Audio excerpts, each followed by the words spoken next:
Mu mwaka gwa 1990 munisipaali ya Mbarara yali tennafuuka kibuga ebiseera ebyo. Yagula ettaka eriwerako yiika 55 ezisangibwa e Kenkombe Remigina Ward omuyiibwa kasasiro.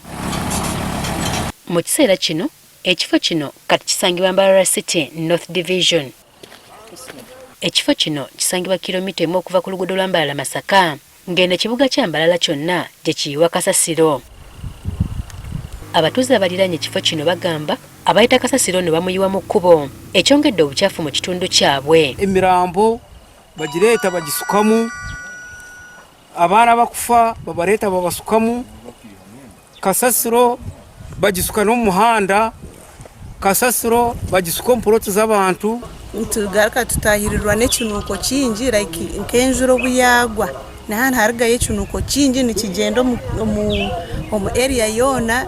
Bagamba ekifo kino kifuze obuddamu bw'abamanyi b'amateeka ekibateeka ku bunkenke ng'ekyalo olw'okuba nti tekirina bukuumi bwonna. Kasasiro egyo nehabaringa these street kids abashuma ki nambwe ntokarabayo mu bwiro bwa shahi 2 notakirabayo. Nyone banterera ekiro banyira ngo mu kasasiro bategera abana bapiki bazibiyeho abakazi bambara go mu katari aho kubogo n'umuhanda ukuzo mu katari kusopinga ebintu byo kuriya.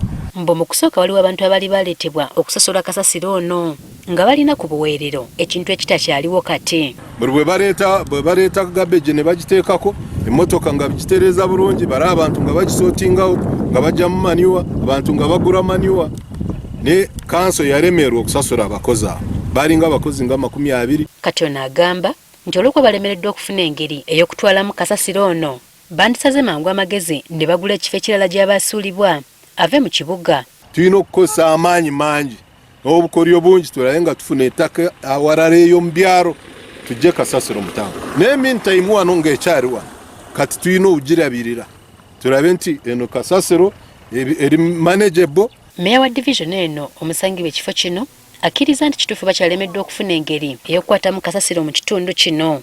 Twalibadde tusobola okulabira mu kasasiro waffe naye bayiwa we balaba we bayiwa malimu amakubo agatwala kasasiro atuuke munda tebagafaako kale kasasiro bamumansa kitundu kinene bamumansa. Olw'okuba enjege yagudde ekiteezi bagirabye ategeezezza nga bagenda okufuna kitrakita ekyokukola mu kasasiro ono okulaba nga teyeetuuma wamu.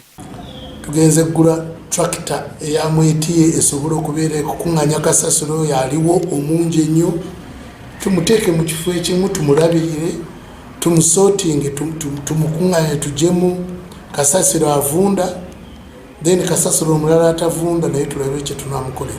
Kyokka mwennyamivu olw'abantu abatafuddeyo okukuuma buyonjo bwabwe nga bagenda bamansa kasasiro nategeeza nga bwe beetaaga okukola etteeka ku nkwata ya kasasiro mu bantu. Okusomesa kwokka obuntu abantu si bawuliriza abantu tebawulira naye kati obululu nabwo buleeta ekizibu oba wakakola tyaye tokwata ku bantu bululu simanyi kasa bwengeebyo. So twalibadde tukwasa abantu omukono gw'amaanyi abantu tujja kubalimbalimba nti tubakulembera tetwagala kuboogerako naye tubaleetera ebizibu bingi tubaleetera endwadde. Ye town clerk w'ekibuga Mbarara ategeeza nga batalina nsimbi esobola okuleeta ebyuma ebisobola okufuula kasasiro ono eky'omugaso gye bali.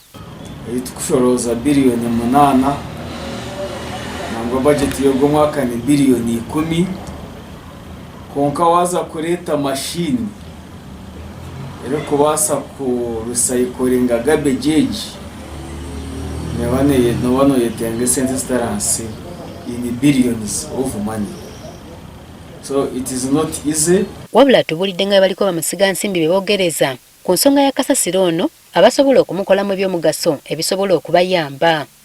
Namwe no bakatugera ngo bona baba bakiresere cyo mu bakitahari Kenkombe ejeje turohe epayiringireho eje no bagikorashinga within in space of 2 months neba yahwiro.